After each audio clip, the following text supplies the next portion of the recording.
Dear students, today we will see chapter 8 in civics of class 6.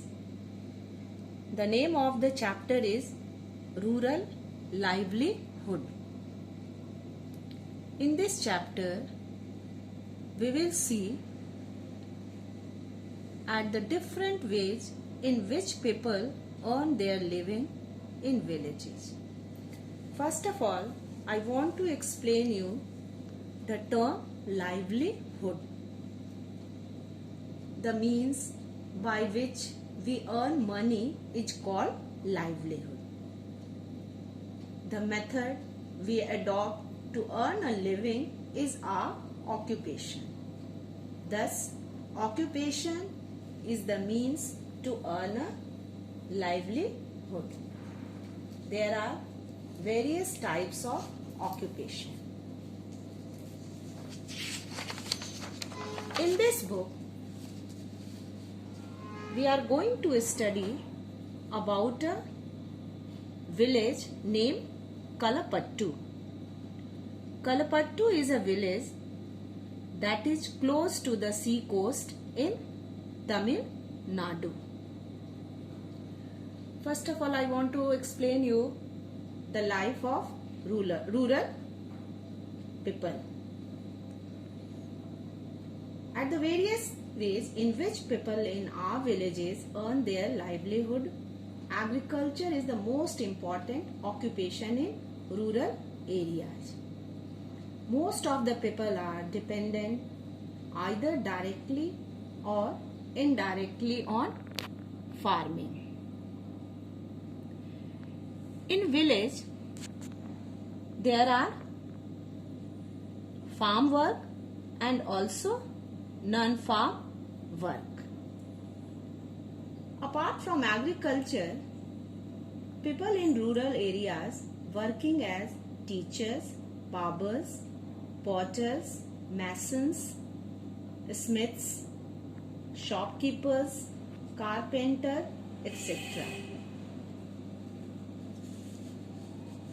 In our country, at present, around 54% of the population is dependent on agriculture. There are different kinds of farmers in India. Some own several hundreds of acres of land, some own a few acres, and some have no land of their own. They work on other people's land.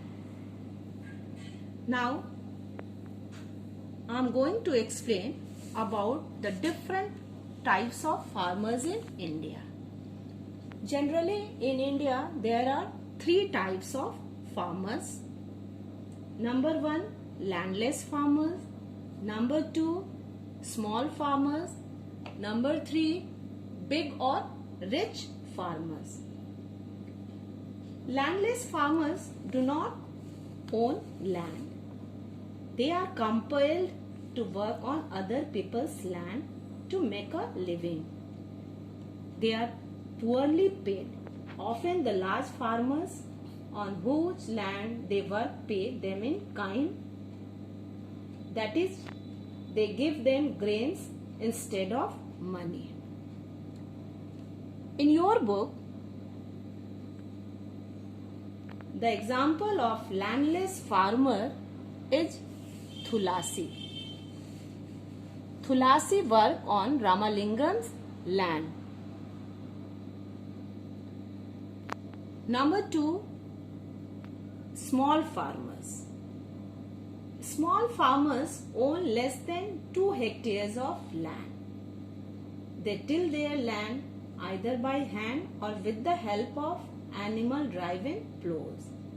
They grow food crops which are often not sufficient even to feed the family. Marginal farmers often work on other farms to get more money. Number three, big or rich farmers. These type of farmers own large tracts of land. that is from 5 hectares to hundreds of hectares of land.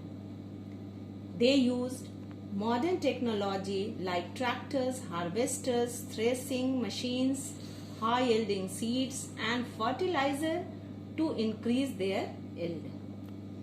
Many of the large farmers do not work on their own field. They employ others for that, especially the landless farmers of the village. Many large farmers grow cash crops like cotton and sugarcane along with food crops like wheat and rice. In your book, the Shaker farmer belong to the small farmer group, and Ramalingam belong to the big or rich farmers. Thanks, students.